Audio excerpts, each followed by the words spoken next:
আমার কি দ্বিতীয় বিয়ে করা উচিত হবে? আমার স্ত্রী এবং আমি দুজনই ভিন্ন শহরে চাকরি করি। চাকরির স্থানে আমার বাসস্থানের ব্যবস্থা আছে। আমি আমার স্ত্রীকে চাকরি করতে না করি, কিন্তু না, সে আমার কথা শুনে না। তার একটাই কথা, সে চাকরি করবে। কারণ হিসেবে সে ব্যাখ্যা করে, চাকরি না করলে যদি তাকে আমি গ্রামে বাবা মায়ের কাছে থাকতে বলি। সে কিন্তু নিজেও গ্রামে বড় হয়েছে এবং তার মা বাবা সবাই গ্রামে থাকেন, তারপরও সে গ্রামে থাকতে চায় না। ছুটির দিনগুলোতে আমি গ্রামে বাবা মায়ের কাছে যাওয়ার চেষ্টা করি, সে এটাও সহ্য করতে পারে না।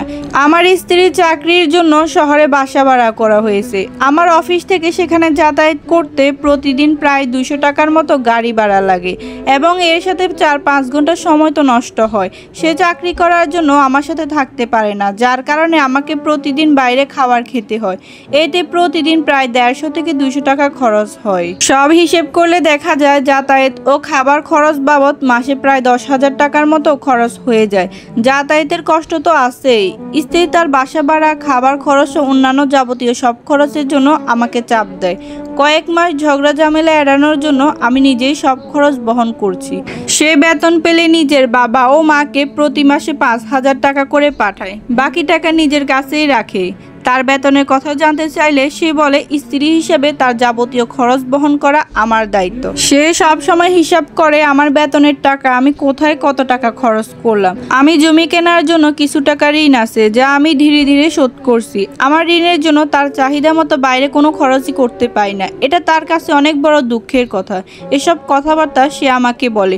আমার সাথে অনেক ঝগড়াঝাটি করে। স্ত্রীর পরিবার সব কিছু জানে, কিন্তু তারা কোনো কিছুই বলে না। তাদের মেয়েকে তারা বোঝায় না, বরং আমাকেই বলে সব খরচ বহন করতে। এখানে বলে রাখা ভালো, আমার স্ত্রী 4 বছরের পড়ালেখার খরচ আমি চালিয়েছি এবং আমি এখন সিদ্ধান্ত নিয়েছি যে তার ভরণ পোষণে কোনো খরচই দেব না এবং তার কাছেও আর কখনো যাব না। যেহেতু টাকাই জীবনে সব কিছু, তাই আমি টাকা জমাবো এবং সংসারী একটা মেয়েকে দ্বিতীয় বিয়ে করব, যাতে করে আমার দেখাশোনা, যত্ন, সঙ্গ পাওয়ার জন্য একজন থাকে। এতে আমার একাকিত্বও দূর হবে। এখন আপনাদের কাছে একটা পরামর্শ, আমার কি দ্বিতীয় বিয়ে করাটা উচিত নাকি এটা ভুল সিদ্ধান্ত? যাই হোক, এতক্ষণ যে কথাগুলো বললাম এটা একটা ভাইয়ের কথা। আমি খুব ছোট একটা মানুষ, কিছু কথা বলবো, হয়তো কারো ভালো লাগবে, কারো লাগবে না। প্লিজ ভালো না লাগলে ক্ষমা সুন্দর দৃষ্টিতে দেখবেন। আপনি যে বললেন 10,000 টাকা যাতায়াত ও খাবার খরচে যায়, আপনার স্ত্রী যদি চাকরি না করতো, ওই 10,000 টাকা যদি ও হাত খরচ চাইতো, তখন কি আপনি দিতেন না? আর আপনি বললেন যে ইনকামের টাকা 5,000 টাকার মতো বাবা মাকে দেয়, তো ও ইনকাম করে, অবশ্যই তার বাবা মাকে দিবে। আর বাকি রইল সংসারের খরচপাতির কথা, সেই খরচটা আপনারা দুজন মিলে বহন করবেন। একজনের দ্বারা কখনো 2টা সংসার চালানো সম্ভব না।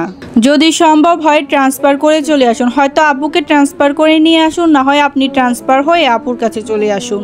আপনার স্ত্রী একজন উচ্চশিক্ষিত মেয়ে, সে পড়ালেখা করে কখনো বসে থাকবে না গ্রামে গিয়ে।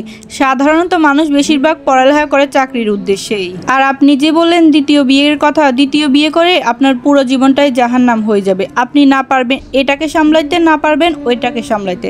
তার চেয়ে বরং 2 ফ্যামিলি বসে সুন্দরভাবে সমাধান করে ফেলুন। আর আপনাদের কি মতামত অবশ্যই কমেন্টে জানিয়ে যাবেন। আমি একজন খুব ছোট্ট মানুষ, আমার কথাগুলো হয়তো সবার ভালো লাগবে না। ভাইটির এখন কি করা উচিত আপনারা অবশ্যই কমেন্টে বলে যাবেন।